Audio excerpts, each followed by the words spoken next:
에스라서와 느헤미야서를 읽다 보면 귀한 공동체가 예루살렘에서 하나님의 일을 진행하는 것이 극심한 방해 가운데서 진행되었음을 알 수 있습니다. 그 방해는 단지 일의 진행을 더디게 하는 수준이 아니라요, 생명을 위협하는 수준, 삶을 총체적으로 망가뜨리려는 무모한 시도로 이어집니다. 느헤미야서 6장에는 그러한 어려움을 당하는 이 느헤미야의 에피소드가 상세하게 기록되어 있습니다. 그러면 누가 그토록 집요하게 느헤미야를 괴롭히고 방해하는 것일까요? 느헤미야서 6장 1절에서 2절 말씀입니다. 산발락과 도비아와 아라비아 사람 게셈과 그 나머지 우리의 원수들이 내가 성벽을 건축하여 허물어진 틈을 남기지 아니하였다 함을 들었는데, 그때는 내가 아직 성문에 문짝을 달지 못하였던 때라. 산발락과 게셈이 내게 사람을 보내어 이르기를, 오라, 우리가 오노 평지 한 촌에서 서로 만나자 하니 실상은 나를 해하고자 함이 없더라. 느헤미야 6장 1절에 보면 느헤미야를 지속적으로 괴롭히는 산발랏, 도비아, 아라비아 사람 게셈의 이름이 언급되어 있습니다. 먼저 산발랏에 대해서 살펴보면요, 산발랏은 바사 제국, 즉 페르시아로부터 임명된 사마리아 총독이었습니다.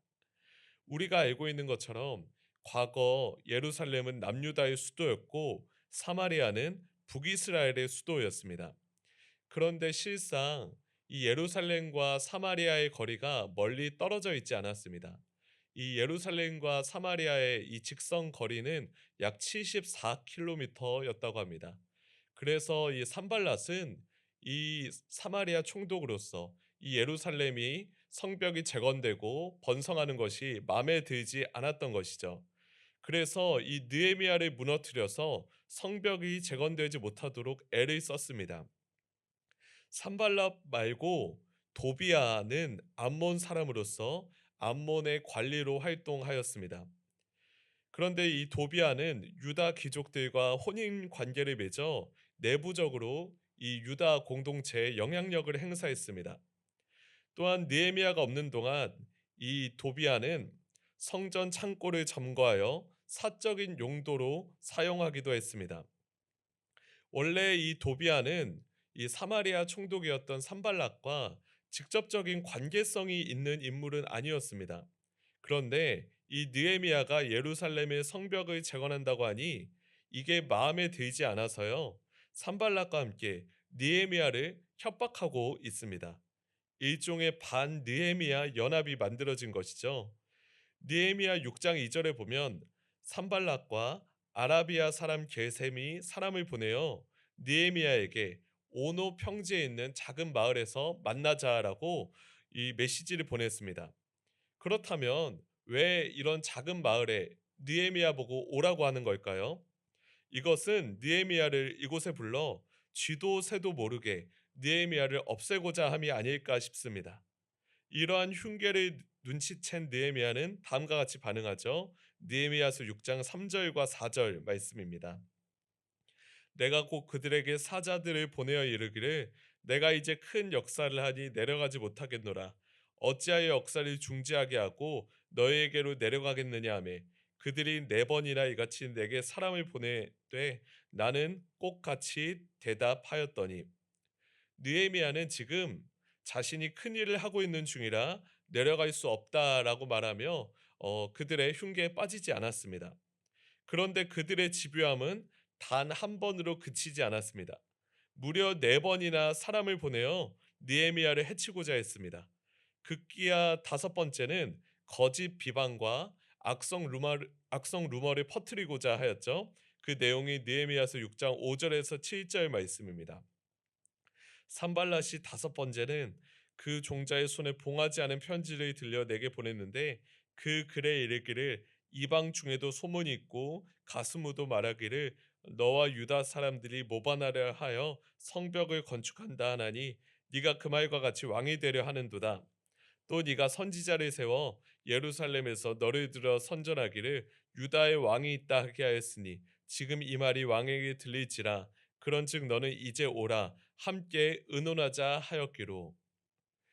느헤미야 제거 계획이 제대로 되지 않자 대적은 유언비어를 퍼뜨립니다. 산발랏은 그의 시종이 봉하지 않은 편지를 들고 느헤미야를 찾아가게 하여 이렇게 말합니다. 느헤미야가 페르시아로부터 독립하려고 성벽을 세운다고 소문이 퍼지고 있으니 아닥사스다 왕이 알기 전에 함께 대책을 마련하자는 겁니다. 이는 오늘날로 말하면 완전 가짜 뉴스, 페이크 뉴스다라고 할 수 있죠. 존재하지 않는 루머를 바탕으로 느헤미야를 음해하려고 이렇게 하였고요. 결국 느헤미야를 궁지에 몰아 죽이고자 하는 계략이었습니다. 지혜로운 느헤미야는 이러한 속임수에 넘어가지 않았죠. 느헤미야서 6장 8절과 9절 말씀입니다. 내가 사람을 보내어 그에게 이르기를 네가 말한 바 이런 일은 없는 일이요 네 마음에서 지어낸 것이라 하였나니 이는 그들이 다 우리를 두렵게 하고자 하여 말하기를 그들의 손이 피곤하여 역사를 중지하고 이루지 못하리라 함이라. 이제 내 손을 힘있게 하옵소서 하였노라. 느헤미야는 거짓 소문에 흔들리지 않고 유인책에도 말려들지 않았습니다. 그저 하나님을 향하여 내 손을 힘있게 하옵소서라고 기도하였죠. 느헤미야서에 보면 느헤미야가 순간순간 하나님께 기도하는 장면이 많이 기록되었는데요.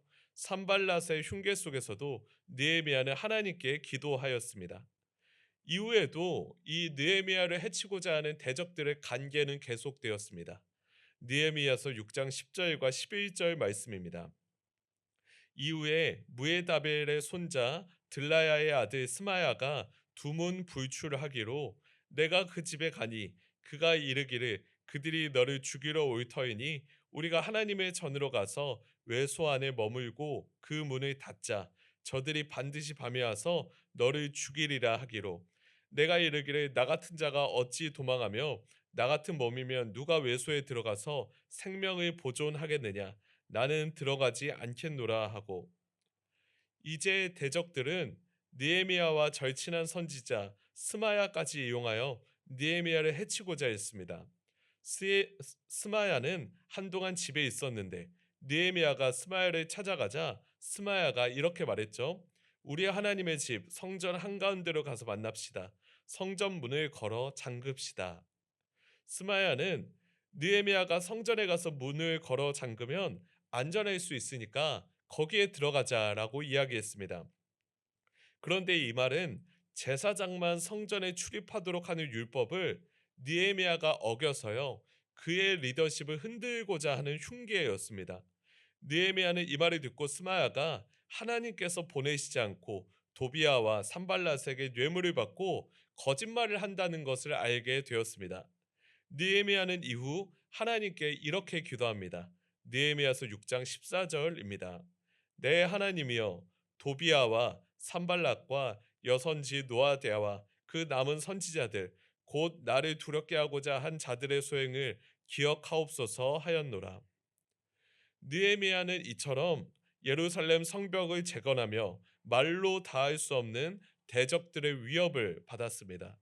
다행스럽게도 느헤미야는 하나님의 선한 손으로 말미암아 그 생명을 지키고 흉계에 빠지지 않을 수 있었습니다. 베드로전서 5장 8절과 9절 말씀에 보면요. 우리가 험한 세상 속에서 믿음 가운데 어떻게 살아야 할지 기록되어 있습니다. 근신하라 깨어라 너희 대적 마귀가 우는 사자같이 두루 다니며 삼킬 자를 찾나니 너희는 믿음을 굳건하게 하여 그를 대적하라. 이는 세상에 있는 너희 형제들도 동일한 고난을 당하는 줄을 알미라. 우리가 믿음의 길을 걸어갈 때 대적 마귀가 우리를 넘어뜨리려고 큰 입을 벌리고 우리에게 찾아오게 됩니다. 시시때때로 우리를 공격하는 것이죠. 그럴 때 우리는 근신하고 깨어 있어야 합니다. 하나님의 지혜로 그들의 악한 관계를 간파하고 넘어지지 않아야 합니다. 믿음을 굳건하게 하여 그를 대적하고 쓰러지지 않아야 하는 것이죠. 우리가 하나님의 선한 손을 힘입어 우리를 넘어뜨리려는 교묘한 유혹과 시험에 맞서 승리하는 오늘 하루가 되길 간절히 소망합니다. 함께 기도하겠습니다. 살아계신 하나님 아버지, 느헤미야가 성벽을 재건할 때 수많은 간계와 유혹과 어려움 속에 그가 처했다는 사실을 오늘 느헤미야서 6장 말씀을 통하여 살펴보았습니다. 하나님, 우리가 하나님의 일을 할 때, 믿음의 길을 걸어갈 때 때때로 여러 어려움이 우리에게 닥칩니다. 주님, 그러야 할 때마다 우리가 하나님의 지혜로 이를 분별하게 하여 주시고 하나님이 주신 용기로 말미암아 담대하게 이 사명을 감당하게 하여 주시옵소서. 느헤미야가 순간순간 하나님께 기도하며 하나님의 도움을 구했던 것처럼 주여 우리가 삶의 어려움과 환란 속에서 순간순간 기도하며 하나님의 도움을 구하는 기도의 사람 되게 하여 주시옵소서. 주님, 날이 많이 추워졌습니다. 이 추운 날씨 가운데 우리의 몸과 마음이 어려움 겪지 않도록 우리의 생명을 안전하게 보호하여 주시옵소서. 감사합니다. 사랑이 많으신 예수님 이름으로 기도드렸습니다. 아멘.